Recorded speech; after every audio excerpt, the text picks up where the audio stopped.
Unreal lets you build custom scripted actions that can do all sorts of things. So let's add a random X and Y offset to this thing. Just moves it a little bit.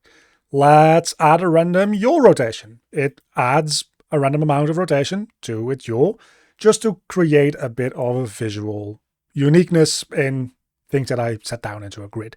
I can flip the Y rotation, meaning that it goes upside down. I can flip the Z rotation, meaning that it goes facing the other way. And you can do a bunch more different things. This works for both asset actions and actor actions. In today's video, I'm going to show you actor actions mostly because I find those by far the most useful, but effectively the same thing you can also do for assets in your projects. Let's real quick, in an empty project, remake some of the things that you just saw me do in my own project. This project is, as always, down below in the description for you to check out if you're a YouTube member or patron, supports the channel, you know the deal. It's quite easy to make. What you do is we go into a blueprint class that we want to make, and then we simply look up actor action utility. You also can make an assets action utility, which more or less does the same thing, but just gives you access to different assets that you can click on instead of actors. We're going to go with actor. Call this BPA for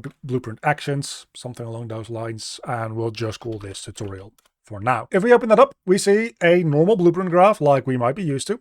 Now, first and foremost, we can set up a handful of supported classes. So if we put anything in here, it's only going to pop up those options when we click and right-click on an actor of any class that is in this array.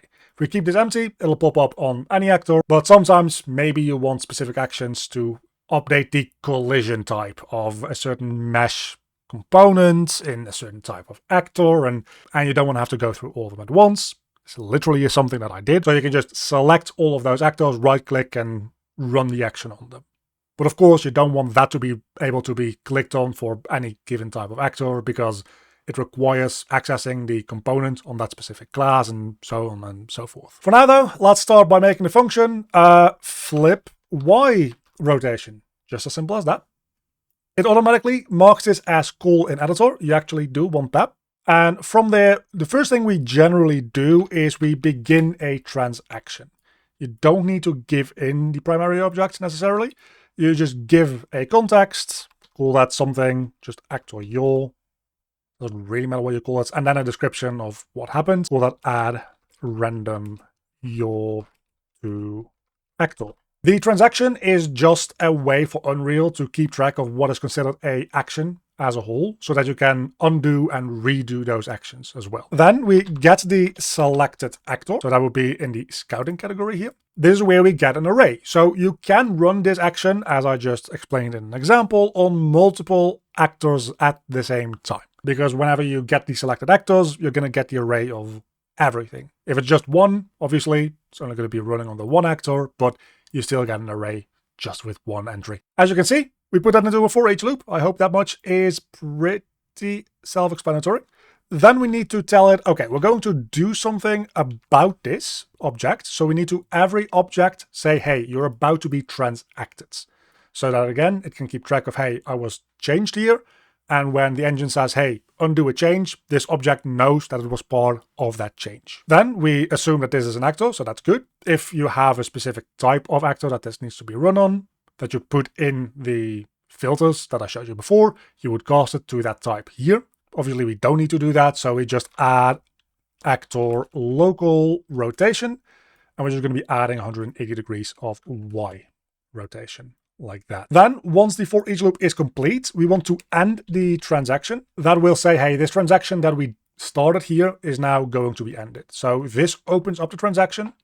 This says, hey, these objects were part of this transaction. So everything that happens to this object between it being started and it being ended, count that as part of this transaction. And then this ends the transaction. So now we have a flip Y rotation button that we can use on any actor. So let's just pull this actor along and right-click it.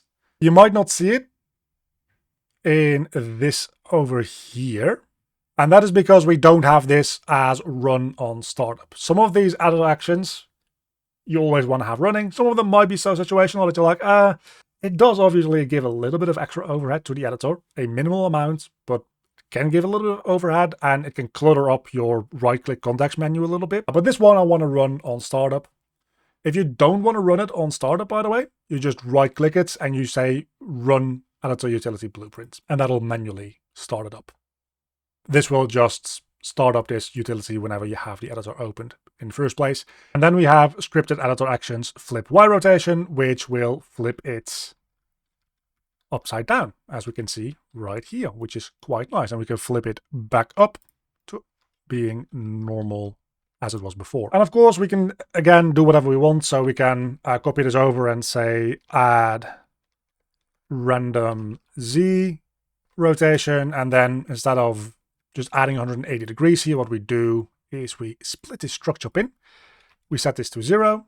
And instead we add some yaw. And we can say, hey, that'll just be a random float in a certain range. And I don't know, something like -50 to +50 might work quite well. And just like that, that's now also a thing that we can do. So scripted actions. And you can see this is now part of the default category. I'll loop back to that in a moment. But we add some random Z rotation and it just does that.